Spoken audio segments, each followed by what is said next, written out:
Goyard is one of fashion's most captivating, adored, and time-honoured luxury houses. A brand cherished by celebrities, influential style figures, and trendsetters alike. But what is it about the undeniably iconic, wide-printed Goyardine canvas that people queue for hours in the cold to get? This enigmatic allure surrounding Goyard is fascinating. Their unlined, thin canvas totes go for $1,200, and the purchasing process is famously challenging. So one can't help but wonder, is indulging in Goyard truly worth it? We'll be unveiling the secrets, exploring the extravagance, and helping you to decide for yourself. Is the legendary Goyard experience really worthwhile? Or is this just an overhyped consumer illusion?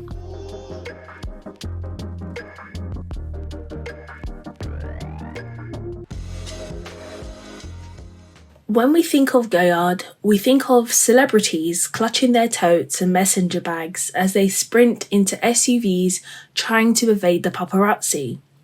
But one search of TikTok reveals a whole different view of this prestigious brand. One of the persistent issues that have tarnished the reputation of Goyard is simply the scale of counterfeit products. The popularity and exclusivity of the brand have made it a prime target, and these unlawful fakes are flooding the market. This poses a significant challenge for both the brand and consumers who desire authentic luxury experiences. This not only affects the brand's revenue, but also damages its reputation and dilutes the perceived value of authentic Goyard items. No brand is free from counterfeit product, let's make that clear. However, the scary thing about the Goyard fakes you can find on DHgate for $5 is that they really are indistinguishable from the real thing. Counterfeits continue to get better, but brands who prioritize exceptional craftsmanship and artistry are simply harder to copy for a few dollars, making it more costly to churn out cheap dupes. This brings us on to the second problem with Goyard. The brand produces a range of items, many of which are beautifully crafted and steeped in tradition and history, making them seem very luxurious.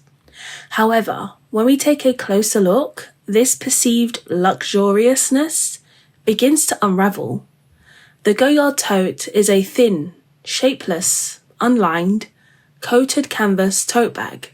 If you have plenty of cash to drown, then you probably don't mind. For you, it might be just a beach bag, just something to throw your gym kit into. However, for those thinking of where to invest their hard-earned cash, spending even upwards of $20 on a bag of this quality seems absurd. It's not that this bag is intrinsically bad. There is a lot to like about it. A classic design, a sturdy looking zip, which is better than its competitor, the Neverfull, which, by the way, also seems violently overpriced for what it is. The main issue with this bag and some others that Goyard creates is that whilst they aren't bad bags, they aren't really luxurious, not in quality, function, or design. They are ordinary, albeit nice bags, but without the heavy logos and branding, they're just coated canvas with a few pieces of leather here and there. And that just doesn't feel good enough for what you're paying. And it goes without saying, this is a huge issue in the luxury industry. So many brands do this. But more often than not, they're offering a broader range of other products that do deliver on luxurious quality, function, and design. Whereas Goyard kinda just do this a lot. Now, to emphasize once more, if you're happy to spend the cash and it fits your aesthetic and lifestyle, that's great. I'm happy for you.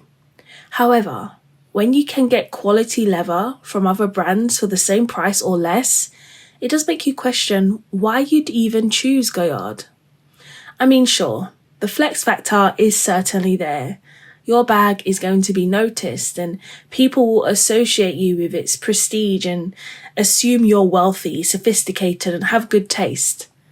Unless they assume it's one of the billion fakes available on the market, and the quality and construction is so basic that neither you or the people judging/observing you can tell the difference.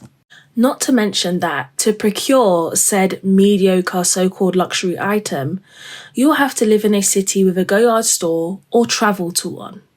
And please note that buying your Goyard bag pre-loved online simply opens you up to the risk of counterfeits because, as I've stressed, no one can really tell the difference. So now you're playing the Goyard game.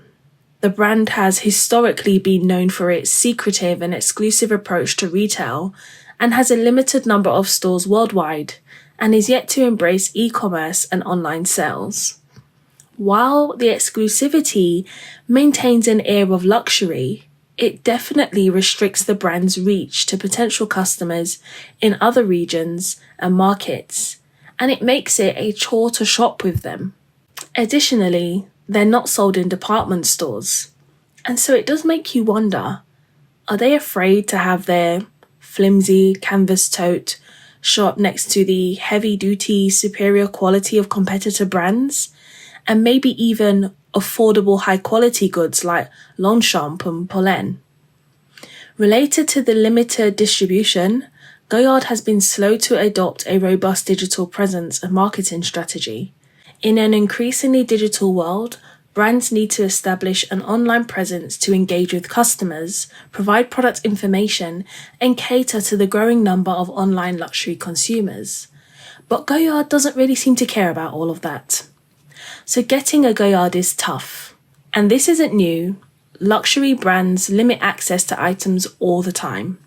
Hermes have built their entire bag shopping experience on this premise. The difference, however, seems pretty obvious. If and when you are minted and favoured by God enough to secure an Hermes Birkin, Kelly, or some other quota bag in store, you'll be walking away with one of the world's highest quality leather bags created. With a history and true craftsmanship and exceptional resale value. So rare and special that even the super fakes sell for thousands. The luxury factor in an Hermes bag that you have to play stupid games for is obvious. This is undoubtedly a high quality, exceptional item that not many people will have. Goyard totes, however, not so much. Goyard is facing steep competition. The luxury fashion industry is highly competitive, with other prestigious brands vying for the attention of discerning customers.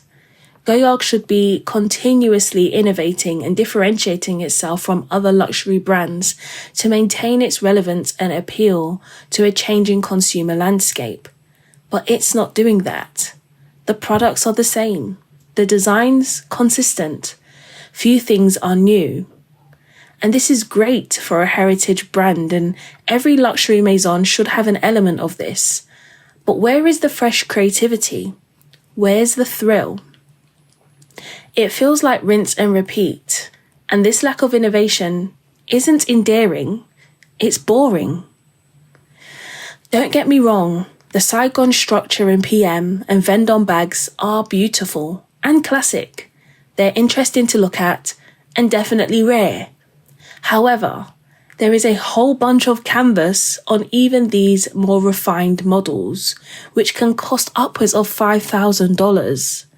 And we know Louis Vuitton have a similar problem, but we've also seen Louis Vuitton make concerted effort to prioritize innovation in design, release new and fresh designs, and place much emphasis on leather models over their traditional canvas pieces, even discontinuing fan favourites like the bum bag. Unlike LV, Goyard seem to be doubling down. They aren't changing for anybody, and for lots of their fans, this is great. Hopefully, those fans will live forever. Maybe a large part of the problem is Goyard's fixation on heritage. Heritage is crucial for luxury maisons, and a long history is both important and highly valued among luxury shoppers. But in this case, is history becoming a hindrance? Established in 1853, Goyard started as a trunk makers in Paris, serving elite clients such as the French aristocracy and nobility. With its impeccable craftsmanship and dedication to quality, the brand quickly gained prestige. Over the years, Goyard has remained committed to its core value of exclusivity, which has always gone hand in hand with luxury and has evidently served the brand well. Goyard quickly gained recognition for its exceptional craftsmanship in trunk making. Its trunks were not only renowned for their practicality and durability, but also for their luxurious appeal, setting Goyard apart as a sought-after name in the luxury travel and luggage industry. Under the leadership of Edmond Goyard, who succeeded Louis Henry Morel in the late 19th century, the brand expanded its reach beyond France. Edmond's vision led to the opening of stores in prestigious locations including Monte Carlo and Biarritz. It was during this period that the signature Goyard pattern, consisting of interlocking Ys, was introduced, becoming an enduring symbol of the brand. The Goyard family continued to manage the brand, maintaining its commitment to craftsmanship and exclusivity. However, in the mid-20th century, faced with challenges in maintaining the business's legacy, the family decided to sell the company. In 1998, the brand was acquired by Jean-Michel Signol, a French businessman with a deep appreciation for Goyard's heritage and dedication to luxury. Under Signol's ownership, Goyard retained its traditional manufacturing techniques, and that has meant a stagnant approach to design. The brand's emphasis on exclusivity and discretion has remained intact, but that has meant a challenging and unpleasant shopping experience. This luggage brand didn't make the creative commitment necessary to really exist in the luxury bag sphere outside of the brand recognition awarded to the printed canvas.